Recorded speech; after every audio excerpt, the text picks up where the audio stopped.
అందరికీ నమస్తేనుల్లా welcome to MR media Telangana. This is రేఖ.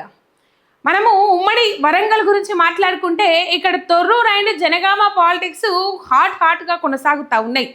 దాదాపు ఇలా మధ్యాహ్నం వరకు అంతా అయిపోయింది. జనగామలో కాంగ్రెస్ వాళ్ళే కైవసం చేసుకున్నారు. మున్సిపల్ చైర్మన్ పదవి తొర్రూరులో కాంగ్రెస్ వాళ్ళే కైవసం చేసుకున్నారు.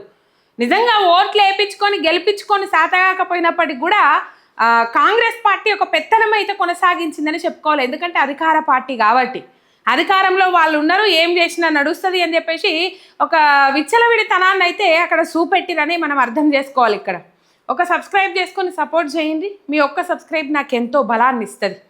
రైట్, మొత్తం మీద ఇక్కడ చూసినట్లయితే కాంగ్రెస్ వాళ్ళు జనగామలో ఓవర్ యాక్షన్ చేసిరనే చెప్పుకోవాలి.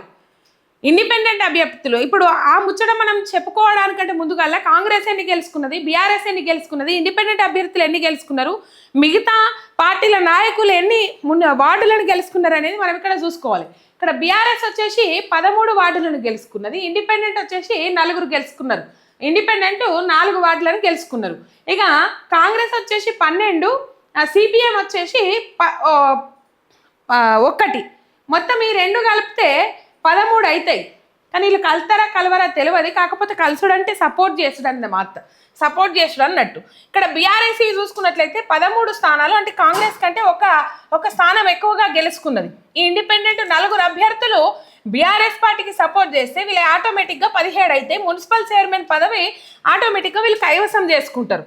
కానీ ఏం చేసిండ్రు, 16 అని చెప్పేసి ఈక్వల్ చేసుకున్నారు. ఇక ఎవరు ఎటు దుంకిర్రు ఏం కథ అని. కాకపోతే ఇక్కడ ఇండిపెండెంట్ అభ్యర్థులు మాత్రము బీఆర్ఎస్ పార్టీకి ఫుల్ సపోర్ట్ చేసిండ్రు. బీఆర్ఎస్ పార్టీకి సపోర్ట్ చేయనీయకుండా కాంగ్రెస్ పార్టీ నాయకులు ఎవరైతే ఉన్నారో వాళ్ళు ఇండిపెండెంట్ అభ్యర్థులను ఇబ్బందులు పెట్టుడు. పల్లా రాజేశ్వర్ రెడ్డి నిన్న నిరసనకు దిగినరు. ఇలా మనం చూసినాము జనగామలో ఏమైంది ఏం కథ. ఎక్సఫిషియో ఓట్ ఏదైతే ఉన్నదో దాన్ని కూడా వినియోగించుకున్నారు. ఇక్కడ చూసినట్లయితే లెక్క ప్రకారము బీఆర్ఎస్ పార్టీ మున్సిపల్ చైర్మన్ పదవిని కైవసం చేసుకోవాలి జనగామలు. కాకపోతే ఒక రాజకీయం, ఒక గందరగోళ వాతావరణం. నిన్న మనం చూసినాము ముస్లిం మైనార్టీకి సంబంధించిన కౌన్సిలర్ని ఏ విధంగా ఇబ్బంది పెట్టిరో. కనీసం అక్కడికి వెళ్ళనీయకుండా నిన్ననే జరిగేది ఉండి ఎలాంటికి వాయిదా పడ్డది, ఎలాంటి వాయిదా పడి కంప్లీట్ అయిపోయింది. ఈ రాజకీయాలు చేసిరు కదా, ఆ రాజకీయాలకు అనుగుణంగా అట్లా వాళ్ళు మలుచుకున్నారు, అయిపోయింది. రైట్, మొత్తం మీద ఇప్పుడు హ్యాండ్ లిఫ్టింగ్ ప్రకారం జరిగింది అన్నట్టు. అంటే ఎవరికి మద్దతు ఇస్తూ ఉన్నారు, ఎవరికి ఇండిపెండెంట్ అభ్యర్థులు ఎవరికి మద్దతు ఇస్తూ ఉన్నారు, ఏ పార్టీ నుంచి కౌన్సిలర్ అయితే ఇది వైస్ చైర్మన్ అయితే బాగుంటుంది అని చెప్పేసి ఎన్నికల రూల్ ప్రకారము ఎన్నికల రూల్ ప్రకారం ఎట్లా చేస్తారు అని అంటే లోపటంగానే ఎన్నుకోవాలని చెప్పేసి కాంగ్రెస్ నాయకులు డిమాండ్ చేసిరు అక్కడ. కానీ అక్కడ ఎన్నికల అధికారులు వినలే. ఎన్నికల రూల్స్ ప్రకారమే జరగాలని చెప్పేసి హ్యాండ్ లిఫ్టింగ్ ప్రక్రియ ఏదైతే ఉంటుందో, ఎవరికి మీరు సపోర్ట్ చేయాలని అనుకుంటున్నారో వాళ్ళు హ్యాండ్ లిఫ్ట్ చేయండి, ఈ పార్టీకి ఎవరు మద్దతు ఇస్తారో వాళ్ళు హ్యాండ్ లిఫ్ట్ చేయండి అన్నప్పుడు హ్యాండ్ లిఫ్టింగ్ ప్రక్రియ కొనసాగింది. అక్కడ కొనసాగిన నేపథ్యంలో కాంగ్రెస్ నాయకులు ఒక దళిత మహిళను ఎట్లా చేయబట్టి లాగేసిరో మీరు ఇక్కడ చూడుని. ఎంత ఓవర్ యాక్షన్ చేస్తూ ఉన్నారు కాంగ్రెస్ పార్టీ నాయకులు అనేది ఇక్కడ అర్థమవుతుంది. ఇక్కడ జనగామలో నడుస్తున్న విధానం ఇది. 13, 14, 15, 16 16 ఊరు ఎత్తారండి చేతులు. 16, 16, 16 ప్లీజ్ కూర్చోవాలండి, ప్లీజ్ కూర్చోవాలి.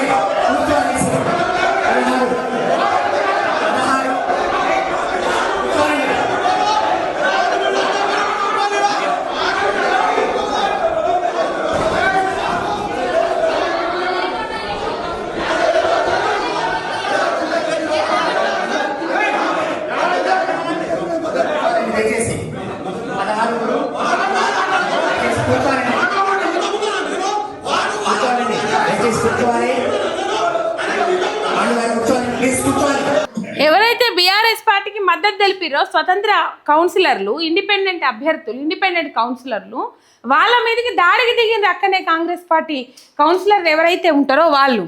రైట్, ఈ వీడియో ఇట్లున్నదా, ఇంకో వీడియో. బీఆర్ఎస్ నుంచి నామినేట్ చేయబడినటువంటి గోపగాని సుబ్నాకర్ బీఆర్ఎస్ నుంచి, మరి వారికి ఎంతమంది అయితే ఓట్లు వేస్తారో వారి యొక్క చేతులు ఎత్తాల్సిందిగా కోరుతారు.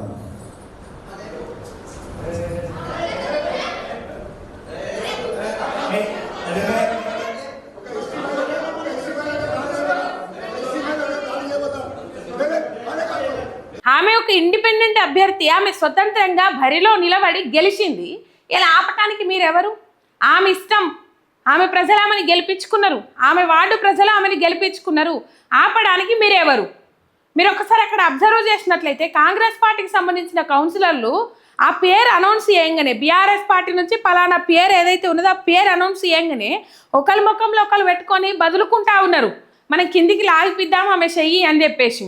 అయినప్పుడు కూడా ఆమె ధైర్యం చూడుర్రి. వాళ్ళు ఎంత లాగిపించినా వాళ్ళ అధికారం పార్టీలో ఉన్నారు, అది చూపెడతా ఉన్నారు, అధికార దుర్వినియోగం చేస్తూ ఉన్నారు. రేపు ఏమన్నా వాళ్ళతో థ్రెట్ ఉంటుందేమో కూడా ఆలోచన చేయకుండా ఆ స్వతంత్రంగా గెలిచిన మహిళా అభ్యర్థి, మహిళా కౌన్సిలరు మీరేంది నన్ను ఆపేది అన్నట్లుగానే మళ్ళీ డబల్ చెయ్యి కిందికి లాగినప్పటికి కూడా డబల్ మళ్ళా నేను ఇట్లనే ఎత్తుతా, ఎవరు మీరు అనటానికి అని చెప్పేసి ఒకసారి మీరు చూడరు. మళ్ళీ ఒకసారి ఇగో వీళ్ళు బదులుకుంటారు.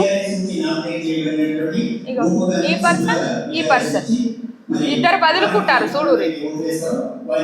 ఇగో ముందుగాలనే అగో ఇద్దరు గుంజేస్తారు ఆమెను చేయని.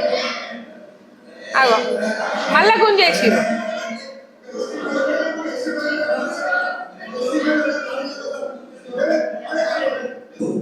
బీఆర్ఎస్ నుంచి నామినేట్ చేయబడినటువంటి గోపగారిని సుబ్బాగారు బీఆర్ఎస్ నుంచి మరి వారికి ఎంతమంది అయితే ఓట్లు వేస్తారో వారి యొక్క సీట్లు ఎత్తాల్సిందిగా కోరుతారు. రైట్, ఆమె ఇండిపెండెంట్ అభ్యర్థి, ఆమె సపోర్ట్ చేస్తా అంటే ఆమె చేయి బట్టి లాగుతారు. ఇది కాదు ఓవర్ యాక్షన్. ఏం చేస్తుంది పోలీసు యంత్రాంగం? ఒక మహిళని చూడకుండా కాంగ్రెస్ కౌన్సిలర్లు ఆమె మీద దౌర్జన్యంతో చేయి చేసుకొని మరి చేయి కిందికి లావట్టిన చేయిని కిందికి గుంజి పడేసిపిచ్చిరు. ఇది ఆ కథ? ఇదొక గెలుపు అంటారా? నిజంగా ఇట్లా గెలిస్తే గెలుపు అంటారా? ఏమో మరి కాంగ్రెస్ వాళ్ళకే సాగస్తుంది, కాంగ్రెస్ వాళ్ళకే నడిచేస్తుంది, ఇంకేం అర్థమైతలేదు. ఒక సబ్స్క్రైబ్ చేసుకొని సపోర్ట్ చేయండి. మీ ఎంఆర్ మీడియా తెలంగాణ శనార్థి.